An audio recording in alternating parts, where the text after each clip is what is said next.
It's so great to be with all of you today. I'm here to present on wellness, inspire the wellness within you. My name is Rhoda Julia, and I'm Director of Nursing Excellence and Magnet Recognition here in New York at New York Presbyterian. And I am just grateful to have this time with you today. So let's start about with some definitions. You have heard the term well-being. Well-being, according to our dictionary, is the state of being comfortable, healthy, or happy. Another term that I'm sure we'll be talking about a lot today is self-care. So what is self-care? Self-care is giving others the best of you instead of what's left of you. That's a definition that I like from Katie Reed. And the third term that I will share with you is what we have in the title today and the theme of today, the day for nursing now. It's a wellness day. It's the state of being in good health, especially as an actively pursued goal. So with that, I want to share with you these spheres of wellness. You'll see it's a busy slide, but you can see the different aspects of wellness from emotional to environmental, intellectual, physical, occupational, spiritual, social, and financial. When we see the word wellness or when you hear about it, I'm sure the first thing that comes to mind is physical, right? It says here recognizing the need for physical activity, diet, sleep and nutrition. Or, of course, with whatever everyone we went through with the pandemic, emotional has really been on the spotlight, coping effectively with life and creating satisfying relationships. And maybe unknown to a lot of us, there's other aspects of wellness that we also need to be aware about. And today, I will, together, we will try to talk about all fears, but also focus on emotional and physical, which to me are at the core to be able to make all of these other things happen. Um, I will read this to you, and I really like this quote that I got from a well-being blog. Self-care is important for your happiness. So Janetta says in her blog, when you wake up in the mornings, have a good long stretch in bed. Even if you have aches and pains, you can use the bed to support you while you gently move and stretch out those muscles. If you're a sufferer, then do some early morning stretches out of bed before your shower to wake your body up. Move your energy around by grounding yourself as part of your daily self care routine. You will find you are more focused and calmer. Beautiful, right? And I love what she put out here about grounding. Grounding, she said, grounding will bring your energy back in balance, and the negative ions from the earth and sea will help discharge some of those free radicals that cause inflammation and make us ill. So, what I think about when I read those lines is that when you are focusing on wellness, when you are doing self care, you need to be focused, you need to be intentional, and you need to be deliberate. And as nurses, sometimes it's really hard to do this, right? To be intentional and to be deliberate because we already lead busy lives, we work through shifts, many of us here are working various shifts, or some are permanently night shift, some are day shifts with the long hours. And it's so hard to get there. But I know that today our goal is to find a way to um, to achieve our self care and wellness goals. I'll let you take a peek of a little bit of my being focused, intentional, and deliberate. So when I read things about self care and wellness, I am reminded of things that bring me joy because I think that's enough to really get me started with whatever goals I have, right? So on the picture, you'll see things I cooked. This one here on the front is, the it's banana spring rolls, but in my language we call it banana turon, and the other one are double chocolate chip cookies. So I love to cook. That's one, and I love to garden. And it's so busy, but I commit to the things that I love to do. And I hope that that's one key takeaway that you will take from today. Think of those things that bring you joy. And it doesn't have to be something grand and big or going on vacation or spending a lot of money, but just focusing on what are those things, simple things that bring you joy. And as what it says, find out what gives you joy and do it. I think that second part is very important. You have to do it and you have to make sure it's done. One thing that I will share with you is the importance of nurturing positive emotions. These were all aligned when you saw the initial illustration earlier, physical, emotional, spiritual, and all of that. Emotional is huge. And that's, of course, aligned to positive emotions, right? Positive feelings have beneficial effects on psychological and physical well being. Imagine those positive emotions coming in, right? Like joy, pride, and excitement. Just thinking about those words bring you positive emotions and just makes you turn you into this positive mode, throughout your day.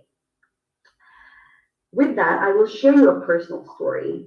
And I probably have shared this in the past. Maybe some of you have been in other workshops, but I want to connect this story today to what we're going to talk about regarding some of the tools to practice wellness and self care.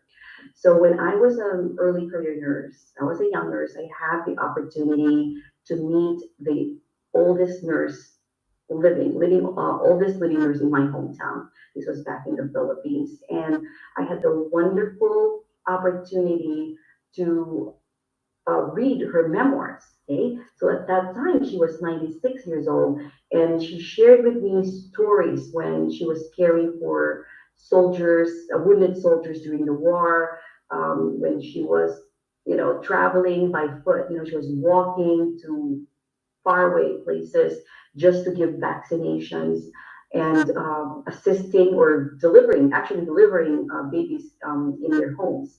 And a lot of other powerful stories from Rafaela, that's her name.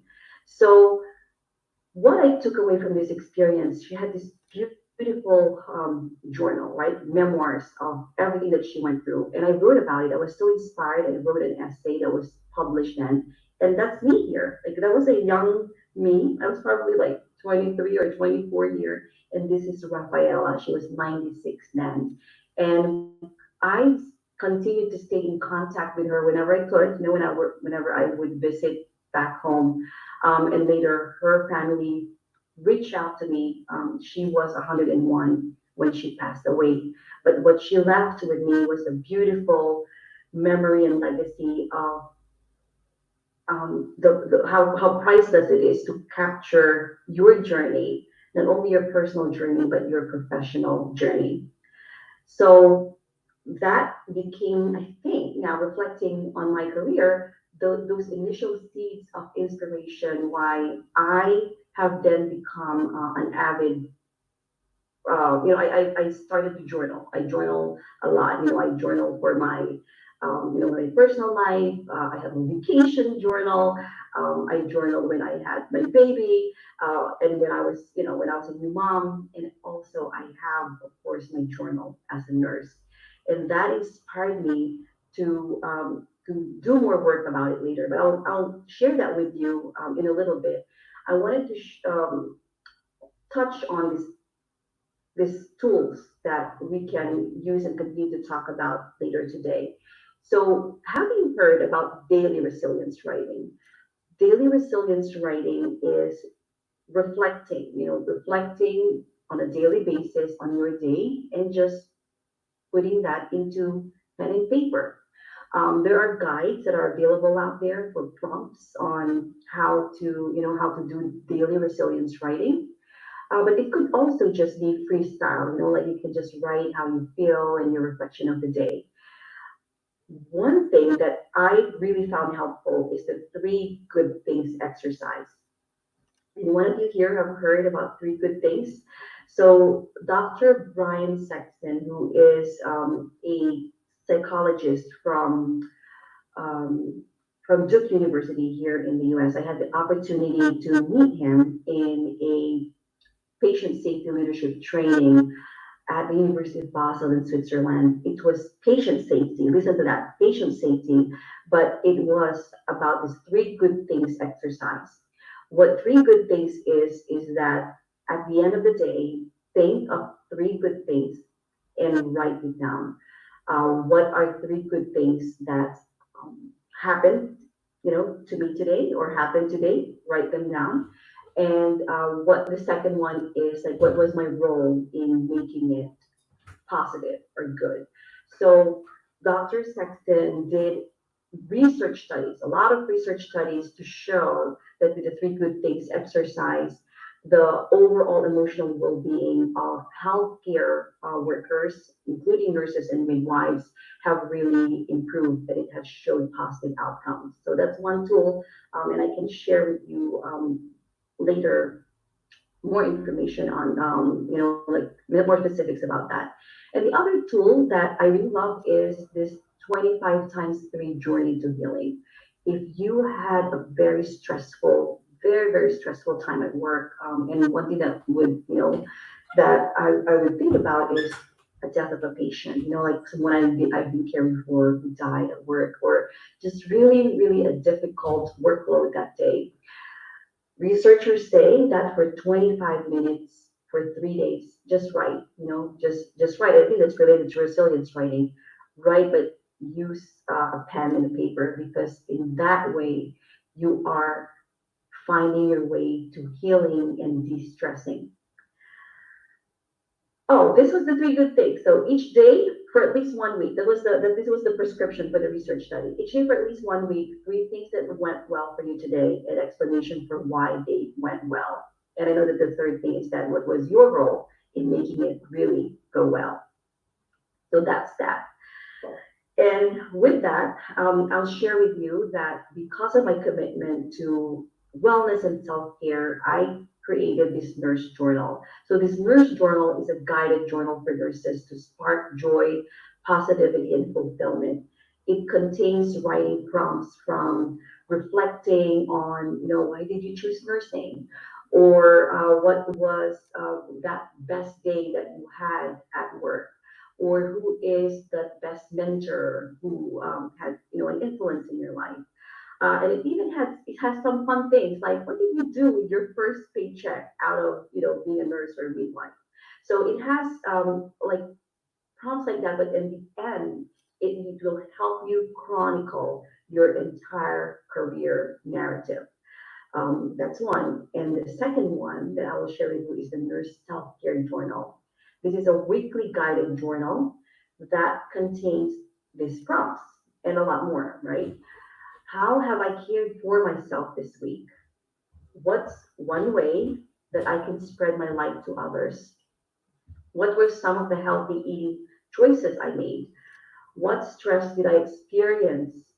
Very important. How did I overcome it? What was something I did for fun or that gave me joy? And then one more is, these are the positive phrases I will invite into myself. And I think there's a few more weekly prompts that are included there. But what you will find in the Nurse Self Care Journal are testimonies of nurses like you and me, who answered these questions, like, what stress did I experience and how did I overcome it? Or what was something I did for fun? And I remember one of the nurses mentioned when the interview happened during the pandemic, and she said that she found this drive, how do you call this, like drive-in movie, where you have like this big screen outdoors. You still go in, you pay, you get your tickets, but you're in this big, huge park where you can watch safely, because that time it was, you needed to be outdoors. And she wrote about it. And she said, I did not realize that, I don't know, like what the impact was of what I was missing. Watching a good movie when around being around people, until I was right there.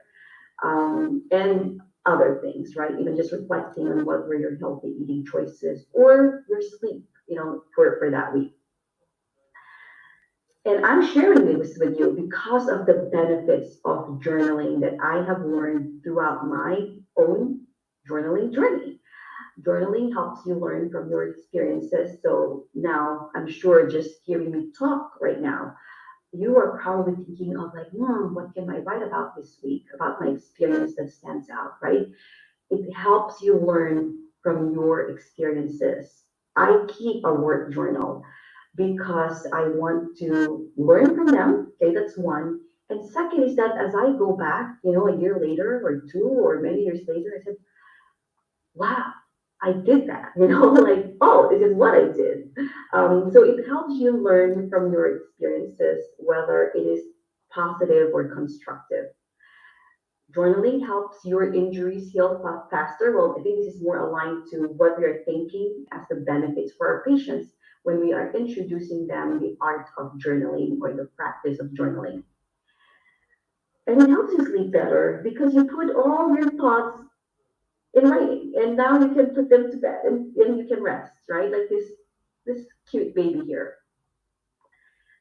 It has also been shown that journaling strengthens your immune system, and we know that as healthcare workers, because like with that, you have like it elicits the positive emotion and positive response that helps us then become healthier, and it also improves your memory. And I can go on and on, including journaling helping you move toward your goals.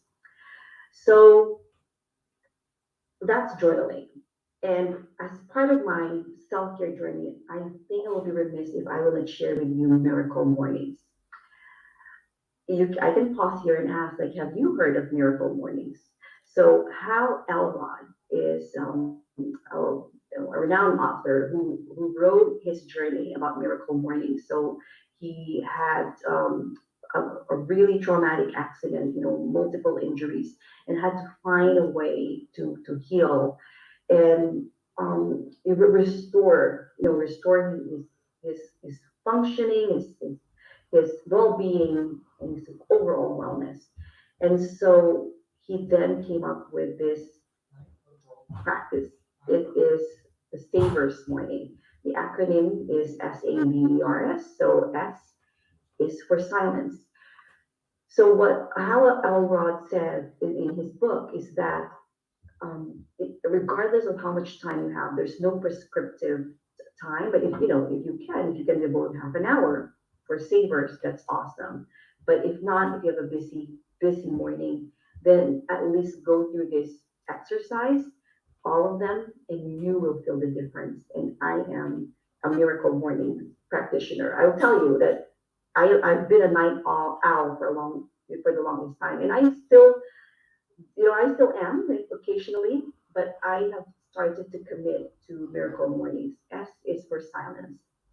Be quiet in your mind and block out the chatter through meditation, prayer, or focused breathing. And I'm sure some of you or many of you in the audience do this already. But again, it's just really being intentional and being consistent. A is affirmations. What are those positive things that you can use and you can tell yourself to encourage you to achieve your goals today? And if you just go into YouTube or go online and look for videos, there's 1 minute meditations. I have some favorite 1 minute, 2 minute meditations. Doesn't have to be long that help you drive this positive affirmations, right? I am brave.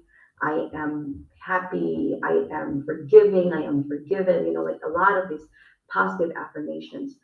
Visualization. You want to close your eyes and visualize what will your day look like today. From the beginning, as soon as you're done your miracle morning to the end of your day. And of course, you want to visualize the most positive day, right? And there will be things that will be beyond your control. But this visualization exercise will help you to be grounded. E is exercise. So, what type of exercise? There's no prescription. You can go do walking, jogging, whatever. Me, when I can, I love doing fun dance workouts, with my kids. Whatever it is, do it. And if you have 5 minutes, then 5 minutes. If you have half an hour, then half an hour. Reading, fill your brain with positive thoughts and ideas to improve yourself. And as this is why I'm sharing this with you, scribing, right? Writing, write a journal to process your thoughts and reflect on what you have achieved. And I think if there's one key takeaway that I'm giving you today, another one of them would be this: miracle mornings, savers. So I'm getting towards the end and I've been reflecting, right? I've been reflecting a lot on my journey, and especially within this 2.5 years, and even overall, as I'm reflecting on my journey as a nurse and as a leader. And there are three S's that really stand out for me. One is to be a great leader, to be an effective leader, to be the best leader. I know that you have to commit in self care, as everything that we've talked about today.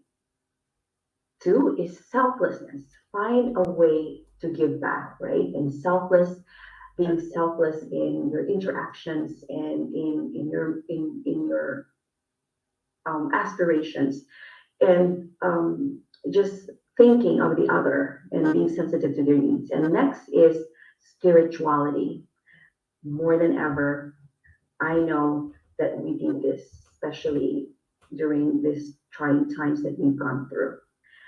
So I think I'll pause there, and I'll just bring it all together and say that yes, we have very stressful day-to-day lives, whether it's personal or in our professional lives or at work. But with our commitment to doing these wellness practices, self-care, well-being practices, I know that we can be better nurses for our patients, better midwives for our patients, and being the best person that we can be for our families overall. I will just close with a story, and this touched me so much this last week, and this will be just a synopsis of what I read. So there's this documentary, and you can look it up after this. This documentary of the most the most dangerous travel to school. So this documentary presents what one of the towns in my home country. It's one of these faraway villages, and kids from the time they go to school, from the age like 6 or 7 up to when they grow up, they have the toughest trip to school or travel to school, typically by foot alone. So imagine a 6 or 7 year old child or an 8-year-old child walking through the woods unescorted because no one can be with them. The parents have to work every day for 2 hours, crossing rivers, literally climbing mountains, climbing trees, and 2 hours later, they're all sweating and they're in school. They just started their day, and the same again in the afternoon. You can find it in on YouTube, but if you just look at the most dangerous travel to school, and put in Philippines, it is heartbreaking and heart wrenching just looking at it. I'm sharing this with you because yes, we have difficult, days. We have many challenging days. But to me, looking at that, I said, I don't have any right to complain. All all that's left for me right now is to have gratitude in my heart and to be able to give back. But I can only do that by committing to taking care of myself so I can be there for others. And this is my contact info. Thank you so much, and I thank the Nursing Now Challenge team for having me here today.